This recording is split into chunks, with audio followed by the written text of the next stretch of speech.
And tonight's Division I Boys State Rugby Championship brought to you by Tiger Rugby Academy. What you do today impacts your tomorrow. By OSU Sports Medicine, team physicians for the Buckeyes and you.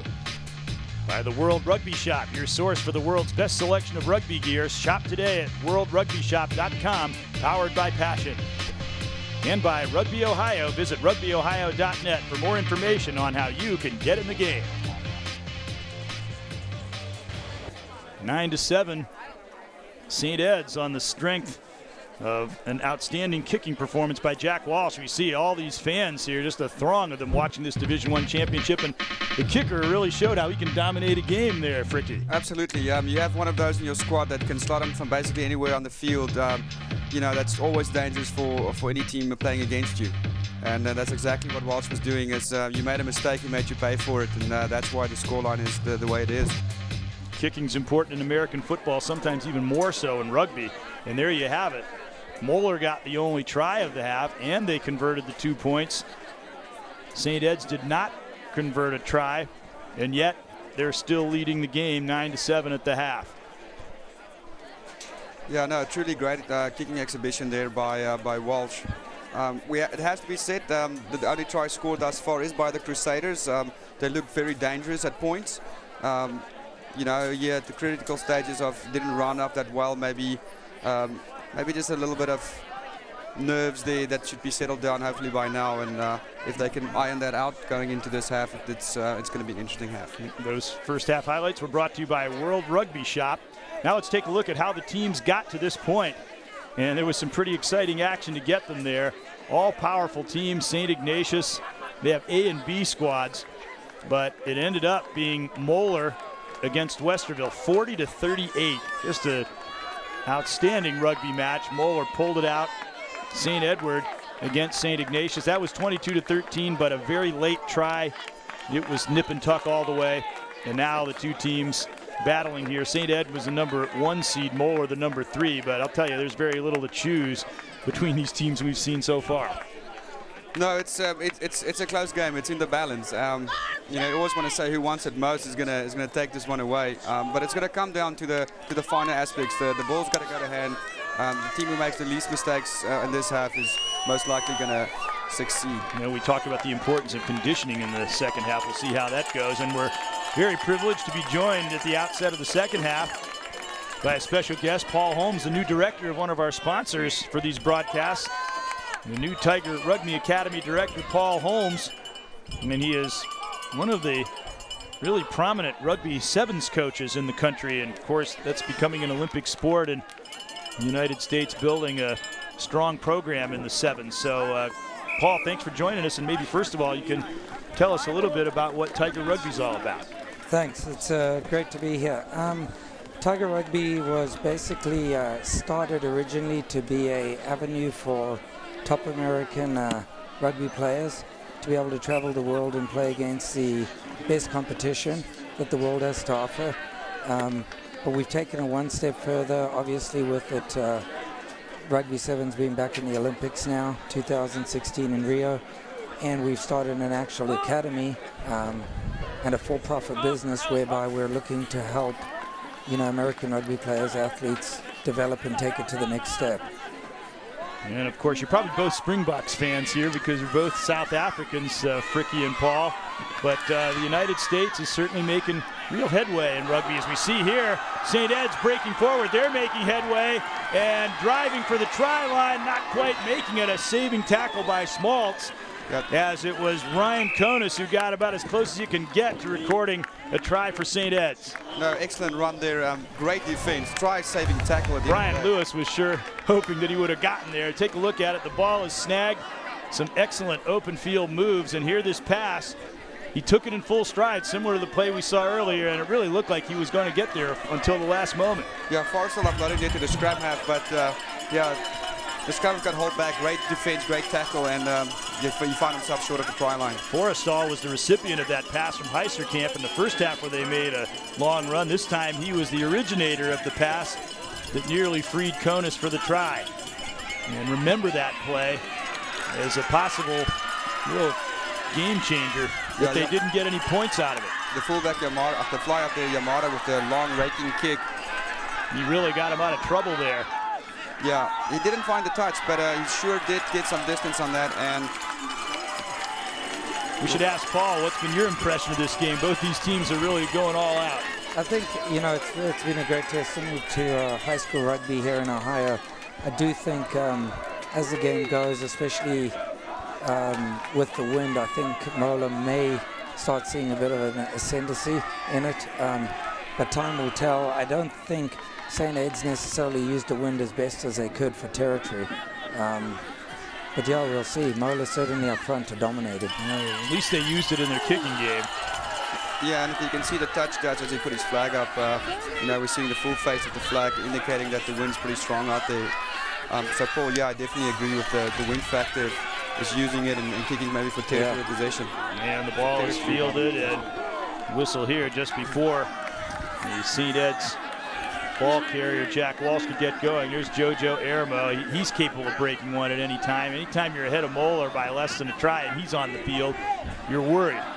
Yeah, the penalty goes there for in the lineup. There was the man was pulled. One of the jumpers were pulled down. They were infringed with. So we'll see the penalty and a quick tap. Very interesting play. Give the ball to Aramo and he kicks it forward.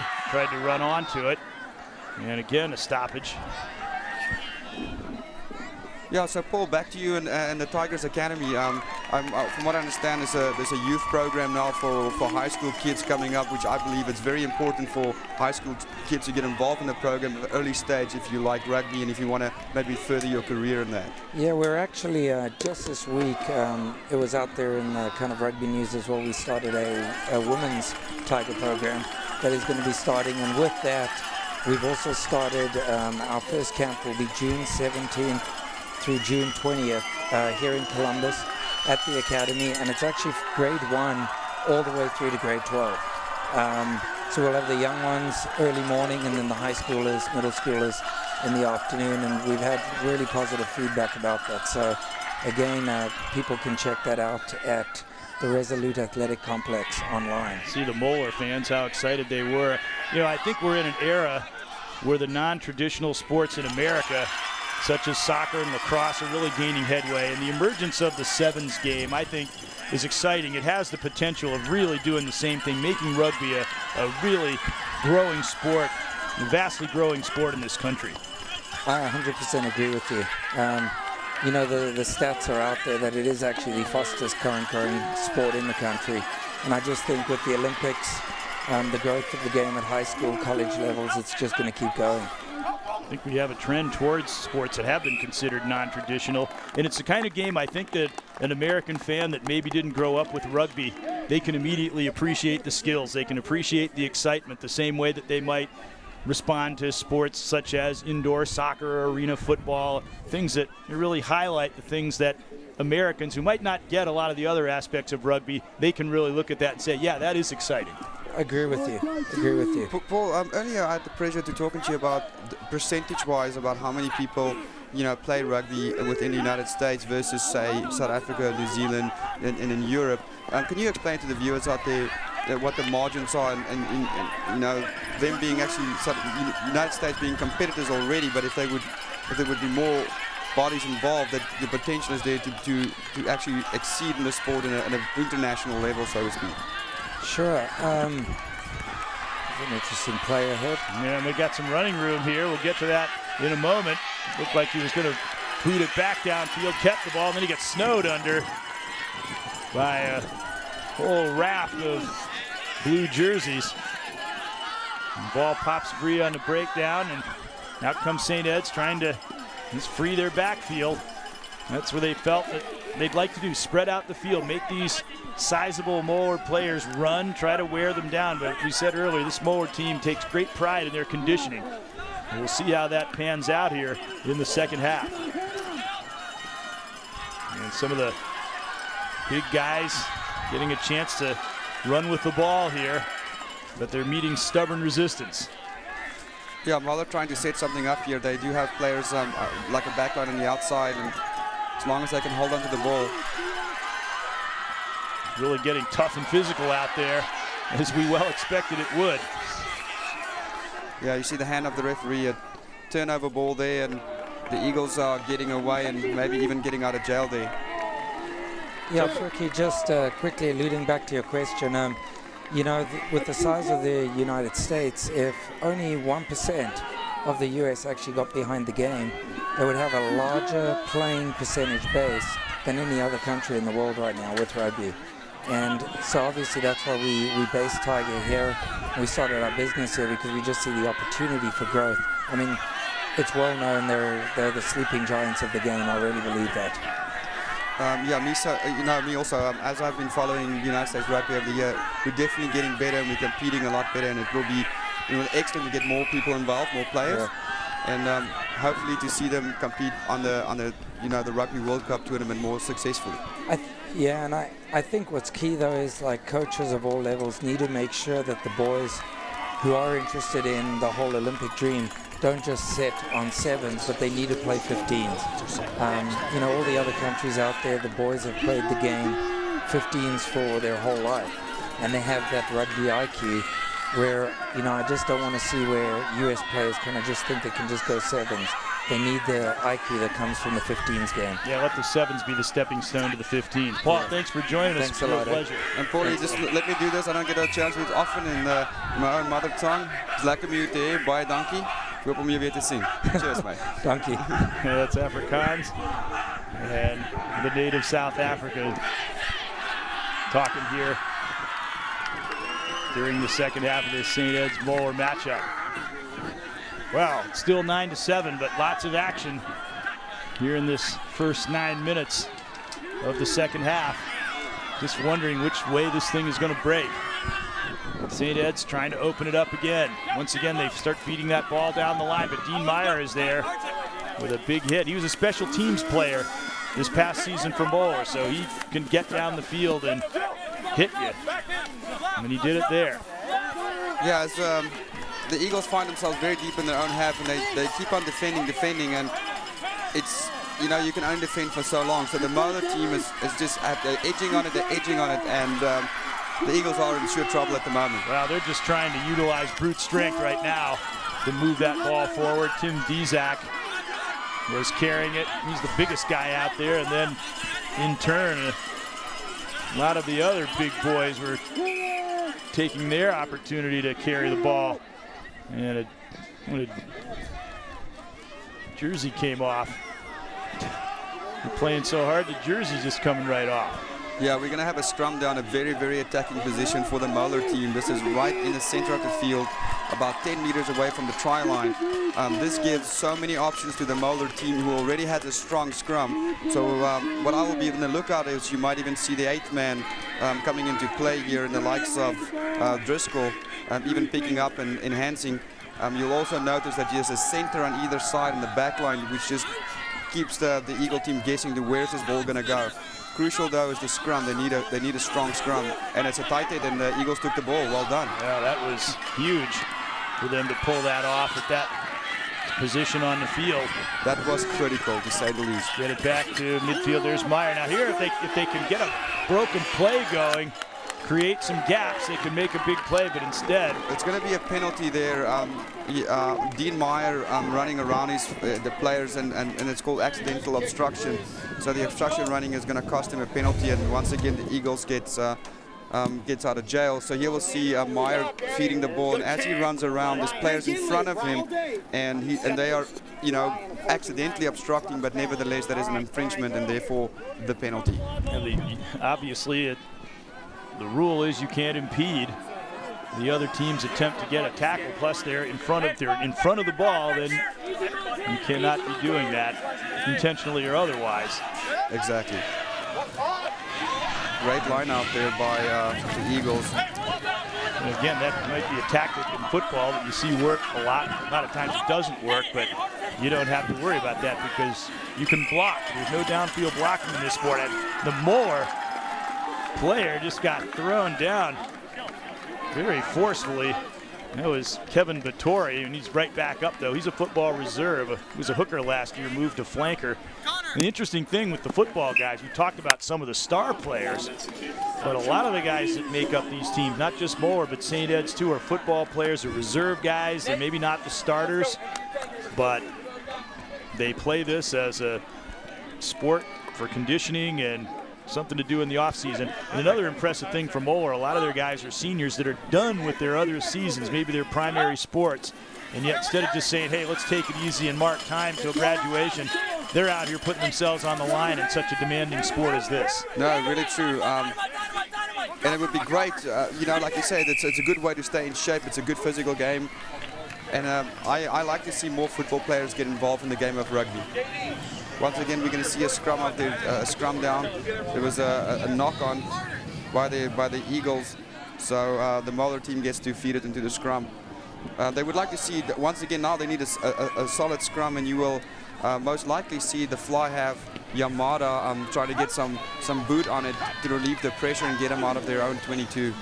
And Yamada is a guy who is a very good tactical kicker. He likes to really make kicks that are difficult to handle and then create breaks for his team. And the ball is turned over there, went right into the hands of Matt Harder, first-year player on varsity, beat out several returning players on St. Ed's, and that's not an easy thing to do when you're coming back against for a state championship team. Here's a look at that last play. Yeah, I think what happened there is he, for a quick second, took his eyes off the ball and was looking at the defenders coming up. Pretty big defenders. I don't necessarily blame him. But the problem is the Eagles now have a very attacking scrum. Basically the same situation we had a few minutes ago, but to their advantage. So, you know, keep a lookout because it seems like they're going to produce something with their back line. St. Ed's feeding the scrum. Good scrum by Moeller. They gain possession. Here they go. They work it outside. And a big tackle there by Yamada as he stops Danny Payton. Danny Payton is a fullback. Converted fullback to inside center. Returning from last year's championship team. Yeah, no, this is stages where the Moeller team is going to have to defend. The Eagles now just have to make sure that they use the right options here. Sometimes you can get a little too into it and not evaluate all your options at the moment. But nevertheless, now it's a maul. So they're going to try to maul them right up to the try line. It's going to be tough to just blast their way in against this Moeller team. But they get over, slicing off to the right side. And St. Ed's has consolidated their lead as it is number 3. Zach Heisterkamp, a freshman. His brother Dan is a senior. An excellent freshman football player. He's the only, or one of very few freshman starters on the A side, and he's just scored a huge try. Yeah, Heisterkamp, Jay, with the pick and go. The ball popped up 2 yards from the try line, and he nipped it up and pinned down his ears, and over he went for 5. But more to important is the way that they've worked their way. The Eagles team have worked their way all the way from their own side of the field to the try line, and with their conversion to come. This is a huge conversion because it would make it a 2-score game, and here they have their left-footed kicking specialist. See how they do that now, because this side of the field favors your left-hand kicker because you can draw it in. So, you know, having that in your armor is, you know, that's a coach's dream. So, yeah, it's going to favor the left foot. Once again, not the easiest of kick in the world. But nevertheless, you know, he's going to address it properly, and that wind just knocking the ball over. Interesting the way, yeah, he'll come in and hold it for him. Interesting the way Walsh was just hitting everything in the first half, including one from that side of the field. And now you're going to see what Ronan Forrestal can do. They're pretty straight on, even though it's at a severe angle. And it's a heavy wind up ahead, so he's going to have to get a lot on it. And so you imagine that's why the left-footed kicker. Maybe, yeah, because he's kicking into the wind. And an outstanding effort again. 4 for 4 on their kicks.